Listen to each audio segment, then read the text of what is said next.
クラゲ、カニ、面白い小説と一緒に生きてみてほしいの。お、来たぞ。でも情けないままでいられるとすごく楽なんだよ。こんなにさ、海遠い海見たことないんだけど。なんかやばくない？もういかにダサいままでいられるか。潮騒ってやつ読んでたんだけどさ、これってこういう人じゃないでしょ普段。多分これ爽やか路線で書いてるんだよねきっと。これ合ってるこの読み方。笑えるんだけど、なんか可愛いんだけどみんなで、その海の様子でその日の空気感みたいなのをすごい描写しててめっちゃかっこいいんだけど、すごい面白いかもしんないこれ。てかマジで面白いんだけど、これ笑えんだけど、私だけ今日はね、ここにちょっと用事があって、アンティコカフェのスピナッチサンドっていうのをね、食べに行こうかなって思ってます。捜索したり、いろいろ移動中もやろうと思ってます。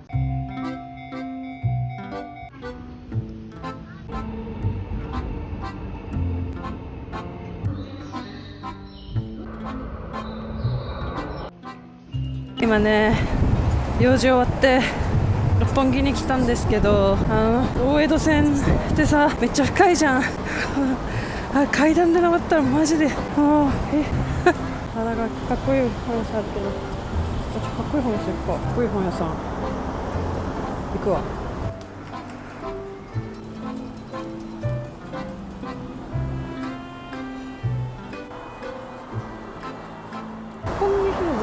かっこいい本屋さんあったからね、グリーンでもなんか青緑っぽくなってるこのメモパッドみたいなの買いました。謎に1000円だった。可愛くない？これ色。あれ有名な雲のやつね。でこれが六本木ヒルズね。東京タワーが見えますね。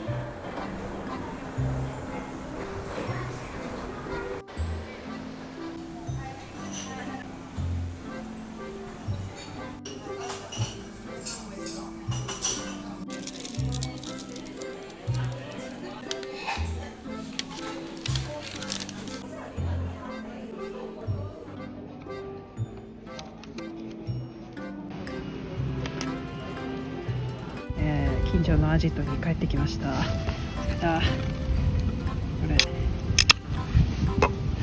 れみんなもね、アジト何個かね持っとくといいよ。自分家の近くになるべく外でこうのんびりできるとこがあるという。何年も私のアジトにしてる場所なんだけど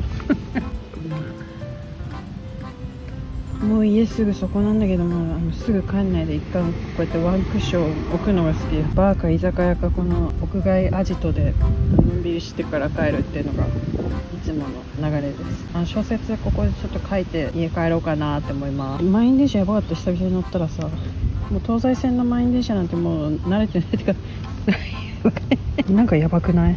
なんか美術館行こうかなって思ったけどね、種村アリーナ地点がもう終わっちゃってた。あれ六本木でやってたのかな、わかんないけど、メロコとさタクトとさみつきちゃんに会いたかったんだけど、あと泉くんにさ、あとジョナサン、調べてないからわかんないんだけど、なんかもう終わっちゃってキティちゃんになってたからね、行かなかった。あれアリーナ地点って前六本木でやってたよね。あれやってたら絶対行きたかったんだけどさ、メロコとタクトとみつきちゃんやってわかんなかった。じゃあちょっと小説書きます。今日もね外出ようと思ってもう一個ね用事があるんですよ。その用事を済ませた後になんか潮干狩り行きたくねみたいなっていうのも、昨日家出た時なんかうちの家駅でさ大量にアサリ持ってるキッズがいたんだよね潮干狩りたくねって思って、用事終わるのが何時ぐらいかちょっとよく分かんないんだけど、だから重則持ってきた。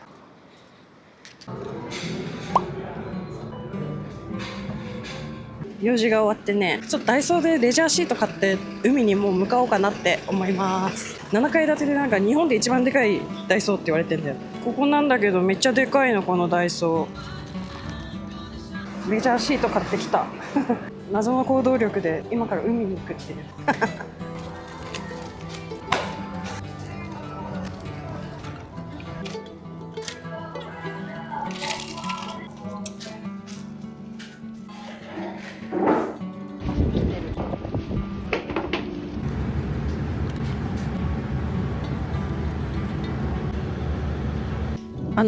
着いたんだけどさ、後でビール飲むと思って。ビールあるよね。潮干狩りは15時までですね。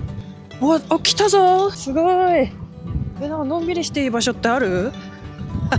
でも風強すぎてさ、レジャーシート敷いてバカンスするどころじゃないんだけど、この海は何ですか？すごい海遠いんだけど潮の音すら聞こえてこないレベルで海遠いんだけど、潮干狩りの時間終わっちゃったんだ。またちょっと来ないとな。じゃあまた別の日に。砂丘でいう砂紋みたいなのができてますね。こんなにさ、海遠い海見たことないんだけど。ちょっとカニいる。カニおるがな。ほら、見える？これカニがおります。てかクラゲじゃない？これ全部クラゲじゃん水クラゲ落っこちてんだけど、なんか干からびてぺしゃんこになってクラゲカニ見える？動いてる。ほら何かしらいるでしょこれ絶対。ほらこの穴っていうかさ、オンの靴履いてきちゃったからカニおるビーチサンダルに履き替えるわ。これギリギリなんだけどさ、ネット張ってあるとこのさ、こんなにさ海まで遠い海初めて見たんだけどウーフォスで歩くの気持ちいいよ。ここカニの穴だ。ここの今さ、この穴の中にカニ入ってったよ。これカニの家か。これさっきこれ小ガニミニカニ。そこカニがねやたらいる。だけどなんかね、私の知ってる色のカニじゃないし、見た目がなんか風が強すぎてね、重則がもう体勢を維持できないアサヒビールをいただきます。もう転がっちゃうんですよこの人。だけどビールは変えたからコロコロ転がっちゃって本の子じゃない。いただきます。潮騒なんて全く聞こえないから。風ブーよ風ブー。防波堤みたいな、なんか鳩場みたいなとこがあったから、そこからちょっと海に近づいてみようかなと思って。なんかバーベキューとかもできるみたいでさ、私一人でもバーベキュー多分できると思うんだよねあそこの先っぽまで行けないかなと思うんだけど、漁師さんとかしか入れないような場所のような気がするんだけど、釣りしてる人いるな。あんまり釣りの人たちの近くでうるさくしたら本当に悪いからさ、静かにしないと魚逃げちゃってじいちゃんが言ってたからさ。着いた。これ入れそうだぞ。デンジャーって書いてある。危険って大冒険じゃん。マジ？水深が最大5メートルまで急に深くなりましたって。そういう感じなんだ。危ないと砂浜みたいなのあった。でこれで何急に5メートルになるの？なんかカルガモみたいなのいるよ。そうなんか浮かんでんのなんかいる。先っぽにたどり着きました。日が経ってこんな感じなんだ。ここで小説を書くんだったらどんなのになるかな。浅いとこだんだん歩いてて急に深くなってんだろうな、あの辺りきっと。ここ通り抜けたいんだけどさ、ちょっと危なそうなんでやめときます。冒険できる場所はさ、いろんなとこにあるんだよ、自分の身の回りの。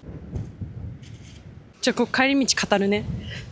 私あんまりね、多分ね落ち込まないっていうか、 YouTube も最初はさ人を増やしたいなって思って結構トピックとか考えてやってたんだけど、いつもさ見てくれる人ってのがいるわけよいつもなんでかはよくわかんないんだけどさ、なんかさ異常に素早い人いんのね、初動がまた来ないいやそれ一人じゃなくてさ、何人かいんのね素早い人いやそんな気使わなくていいんだよとか思いながらもさ、ありがとうねって思ってるんだけど、評価されたいとかなんかもうそれいいやって思ってて、小説も YouTube ももうそこにいないんだよね私お金稼ぎたいとかそういうところと別のことを全然してて、それより自分の楽しいことでさ、すごい一生懸命っていうか、なんか必死だからさしかもね私ね、かっこつけなくていいやって思って生きてんのこれ綺麗だ。海辺のなんかこういうの生えてるよね、よくね。何にもさかっこつけてないんだよね。こういうことはできないけど、でも自分はこういうことはできてると。だから完全にかっこ悪い人間ではないんだっていう風に自分でちゃんと分かってると、なんか人に別にかっこいいって思われなくてもいいやっていう気持ちになるんだよね。でも情けないままでいられるとすごく楽なんだよ。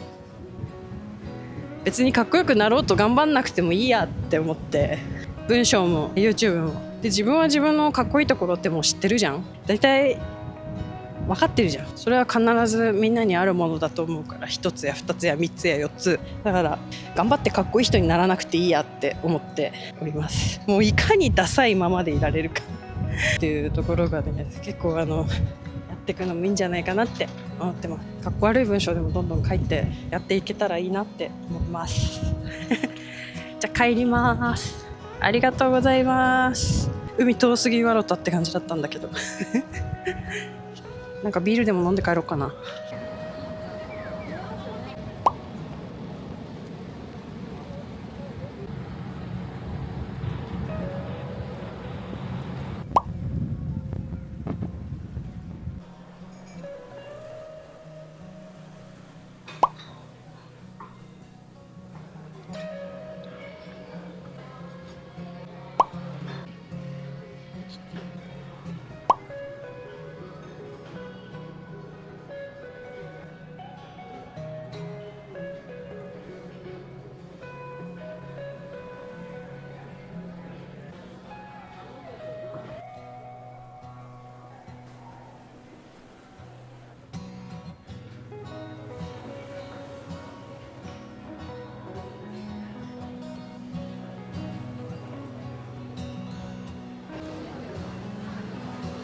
ボールのゲームがちょっと大好きすぎて、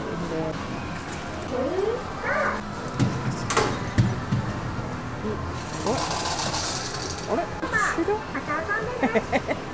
もう一回やろうかな。2回やってきた。本当はこのバスケのゲームもやりたいんだけどな。バスケのやつもやっちゃうか。バスケのやつもやりました全然11位だった。昨日ね、潮干狩りできなかったんだけど、気まぐれクックさんのね、潮干狩りの動画見てね、潮干狩りを行った気になって楽しみました。夢がワクワクと満ち満ちております。今ね、これぐらいの時間なんですけれども、のんびりとして、何も大したことはやっておりません。小説は書いててね、税務署帰りのニート税理士。ふざけたのばっか書いてて最近。この新しい2っていう方に行って、このオーバーザフレームっていうやつはね、真面目に書きました。何をしても許される水槽。これだけで5万ぐらいいってる。あと今書いてるのは社畜のやつですね。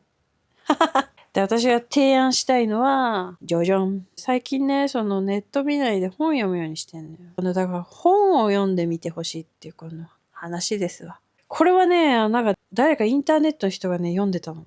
で、潮祭じゃんって思って。私の主人公の名前が潮祭っていうやつなんですよ。まあ面白い。まあ面白いわ。まあその詳細はブログに書きましたので、よかったら見てみてください。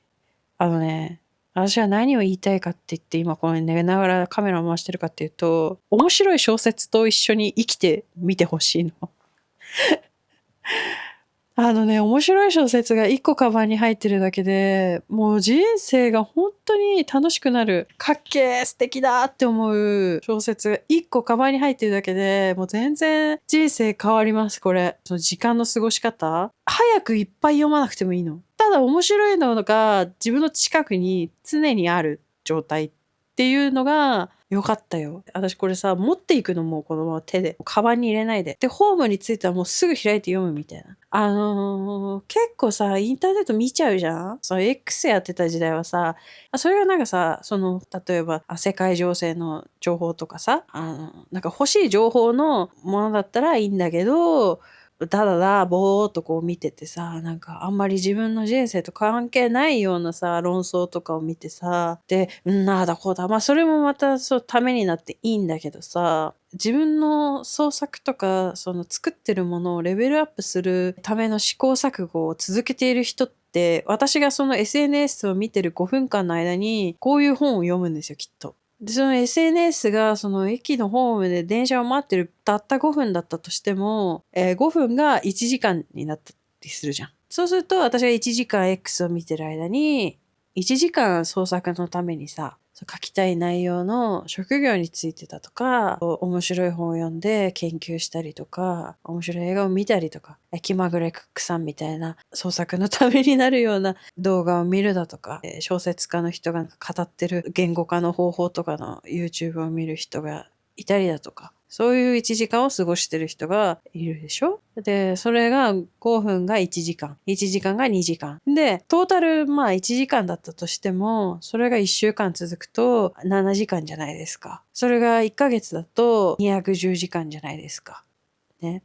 そうすると1年後、それをやってる人と私っていうのはだいぶステージが違うはずだよねっ作品としてのレベルアップっていうのはなかなかこうすぐには感じられない可能性はあるけれども、だけどその人自身の中のその知見の広さとかさ、深さとかさ、作るものに対してその継続力っていうかさ、取材力とかさ、構成力とかさ、集中力とか体力とかっていうのは5分間1時間その違うことに使ってた私とそれができていた人っていうのはだいぶ差ができてるはずで間違いないと。どうやら。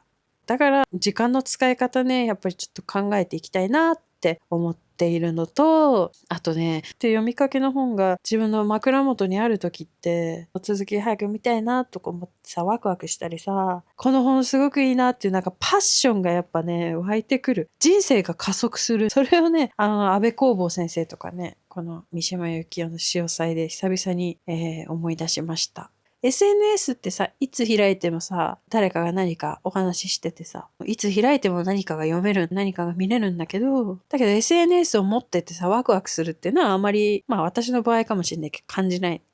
だけど本を持ってると、続きが読みたいっていう感覚がやっぱり出てくるよね。あの時間でこれ読みたい。家帰ってのんびりして、湯船の中でこれ読みたいなとか、海辺でこれ読みたいなとか、カフェで飲み物飲みながらこれの続き読むために、ちょっと今日一日頑張ろうかな、みたいな感覚をもらえて、それってSNS とかさ、あんまりないじゃん。この時間でインスタをゆっくり見るために、これを頑張って、ここに行ってインスタ見ようとかっていうのはあんまりなんないじゃん。だけど本はその力があるんだよね。なんでか知んないけどさ。これが書かれた場所に行ってみたいなとかさ、なんかそういう気持ちをくれるんだよね。だからすごくね、本っていいなって思った。おすすめ。安部公房先生はさ、ほら、なかなかおすすめすると苦手っていうか、なんかあんまり刺さんない人と、ぐさーって刺さる人と差が多そうだなって思うんだけど、この潮祭はね、すごく読みやすいので、ぜひね、面白い本っていうのを持ってね、過ごしてみてほしいなって思います。常にあるといい。と思う。常に何かしら一冊読み差しの本を持ってるっていうそのワクワクを途切れさせない感じっていうのが結構ねおすすめだった私は。なのでやってみてねって思います。目も手も脳も1個しかないからこれをインプットしてる時間って自分のアウトプットはできてないんですね。要するに創作が止まってる時間なんですよ。 SNS もそうじゃん。創作止まってる時間じゃん。だけどね、こう創作のためのインプットをしてる時間ってできてないなっていう罪悪感がねないんだよね。むしろ自分の世界を構築していくためのレベルアップの時間だって思えるんだよね。結構さ、できてないこととかを責めがちになっちゃうじゃん。割と。できてないな、今日あんまり、みたいな。できてないな、最近とか、思い浮かばないな、みたいな感じで、悩んだりするんだけど、本ってね、ポンって上げてくれるんだよね、自分のモチベをさ。物を書くってさ、これ今足なんだけど、こういう風に横になって寝たきりになったとしても、それでもスマホがあれば書けるし、最悪紙とペンがあればさ、書けるわけ。っていうことは、老人ホームで足の骨折してさ、一生寝たきりになったとしてもさ、創作ってできるんだよね、ギリギリまで。唯一の活動だと思うんだよね。文章を書くってさ。ペンを持つ力があればさ、最悪できるわけ。って考えると、人生合間にいろいろあったとしても、大体は80歳とかさ、90歳ぐらいでさ、病院か施設かなんかのベッドで寝たきりになったとしてもできるって思ったらさ、今ちょっと書けなくてもさ、80、90までさ、やるんだからさ、書けない時期なんてさ、あるじゃんよっていうつもりでやってんのね、私は。もう全然長い目で見てるんですよ。今下手くそなままだなとか、あんまり気にしなくて、80までやるんだったらさ、こう始めて1年でさ、こう下手くそなままでもさ、そりゃさ、だってそうでしょうよっていう話なわけですわ。でそんな感じでね、私はやってますね。もう超長い目で見てやってます。だからさ、その5分の使い方でもさ、こういうのを読んでさ、そういう積み上げ方していけば、80、90になったら、ちょっとはもう少しは上手に書けるようになってんじゃないかなって思ってね、やってます。地味にね、Amazon しました。なんかちょっと安くなかった Amazon。わかんないんだけどさ。まずこの、私の命の、もう私ね、もうずーっとこのトゥブルのパープルをずーっと箱で買っております。Amazon で買った方が安いんでね。あとはこれ買ったよ、カニ型カップラーメンタイマー。めちゃくちゃ可愛いんですけど、これちょっと箱潰れてるんだけどさ、私あんまりこういうの気にしないんだよね。届けばいいあ、これ絶対ハサミないね。あ、硬くついてる。どうやんの？全然取れないじゃん。よし。あらまあ、ちょっと可愛いわ。カニさん買った。箸が置けるらしい。カップラーメンの上にこう乗っけて。あとね、この聖なるお香、オリエンタルムスクとドルフィンブルー。あ、またあった。なるほどね。あ、こういう感じなんだ。リピート何回目か、もう3、4回やってます。もうこれないとダメだわ。1個500円ぐらいだからね、お試ししやすくて、この2つの香りがすごいおすすめ。あとはもうどんだけあんのってぐらいなんだけど、こんなに買ってる人いる？短期間ではい、モフト4つ目。今回はね、三脚タイプのブルーを買いました。なんかハマるとかじゃないんだよね。ないと生きていけないから、これで文章書いてるからしょっちゅう壊れないんですよ。こんな感じになってて、ね、リングもついてるからいい感じよ。これどうやって使うかっていうと、ここにスマホがあって、ちょっと待って画面汚いからさ。で、このスマホの背面にちょっと背面も汚いじゃん。もうやだな。ちょっと待ってね。こんな感じでピトーとこうくっつけて、でこれをこうやると三脚になるよっていうものですね。 YouTube もすごい見やすい。これもう便利だから買うとかなんかそういう話じゃなくて、ないと無理なんですよね。そういうレベルのものです。なので一度買ってしまうと依存してしまう可能性があるので、十分にご注意してご購入ください。だってさ、こうやってスマホ見れるでしょ。でなおかつこうやって見れるわけよ。こうやって立ててね、こう角度変えてこうで、こう撮影とかもできるわけ。こうやってもうこれないとちょっと無理ですね。一生買うんじゃないかなっていうぐらい。ただ高いんだよこれ。安くなってて5000円だったからさ、まあなんかまあ結構こう有効な関係を築けるんじゃないかなこの2人はっていう感じがしますね。ちょっと系統一緒っていうかさ、魚介類でこうそんなに派閥は起きないんじゃないかなって。派閥ありがとう。あ、これ段ボールめんどくさいね。私さ、魚好きなのね。小説もさ、必ず魚が出てくるんですよ。私の小説って魚に関する小説しか多分もう書けないんじゃないかなっていう、それぐらいもう魚好きで、だからもう YouTube もさ、魚系 YouTube ばっかり見てるんですよ。もうさかなクンなんでもう当たり前に見てるし、これのライブ配信もさ、もう嬉しくて。爆食プリンセスグラトニーヌ様、あとね、もう超大御所、昔から見てる気まぐれクックさん大好きなんだけど、私はね、このサボリバっていうサブチャンネルが大好きです。変な魚おじさんも見てます。なんかサブチャンネル好きなんだよね。さ、この三山レベッカさんの三山の資料室ってやつも、もうまあ私なんかドライヤーしたりさ、スキンケアしたりしてる時さ毎回見てる。来ました。今もう一個ね、ちょうど今ピンポーンっつってさ、様宛に Amazon が届いておりますって言われてさこちらがじゃじゃーん、ピカピカピー、包丁を買いました。私ね、包丁ねすごくいいね、2万か3万ぐらいのやつ使ってんだけど、ドイツの包丁ちょっと大きいからちっちゃいの買ったんですよ。ちょっと刃物に苦手な人ごめんね。結構鋭いやつ映るよ。ジョワーン、かっこいい、見てくれクックさんがね、なんかね、青い歯のコラボ商品出してらっしゃったんだけど、私大きい包丁持ってるからペティナイフを買いました。うわ DJI 映っちゃってるじゃん。私の顔も映っちゃう。これアジとかこう鱗こう剥いで新調しました。いくらだっけな、5000円ぐらいだった気がする。ここで剥くのは無理だな。こうだな。コナン君の犯人とかが持ってそうな感じで、もう見た目がめちゃくちゃかっこいい。もうブルーです。これ今年はね、もう料理どんどんやっていこうと思って、で気まぐれクックさんのまな板も買う予定なんだよね。ちょっとサイズ測ってみないとあれなんだけどさ、魚が好きで創作してるみたいなとこあるんで、本当にクックさんがね、包丁はね使ったらすぐ洗って乾かしときって水滴ふけって言ってたから、ちょっとその通りやっていきたいと思います。じゃあお買い物購入品紹介でした。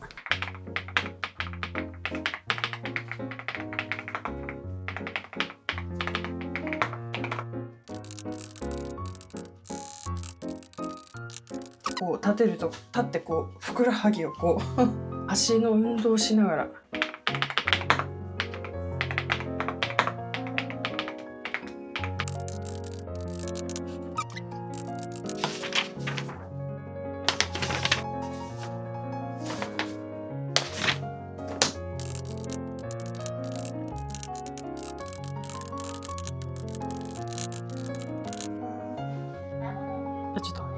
お風呂はいたんですけれども、なんだっけ、80年分積み重ねようぜみたいななんか話したと思うんだけど、なんかうまく伝えなかったんだけど、補足すると、1時間丸々をなんか制作とか創作のための時間に丸々チェンジしていこうっていう話じゃなくって、1時間あるうちの5分間をちょっと創作のための調べ物しようかなみたいな時間に変えていければ、5分は1時間になるし、1時間って1週間で7時間だよねみたいな話をしたかったんですよ。 SNS 見てる5分とか、そういうのを本とかさ、創作のための調べ物とかさ、そういうのに変えてったら積み上げ式でいいんじゃないかなって思って、補足でしたありがとうございます。この家でのね、動画もこれで最後になりますので、っていう感じで、このなんかゆるすぎる Vlog、もうビデオレター作ってるノリで YouTube やってるからさ見てくれてありがとう。よかったらまた見てね。バーイ。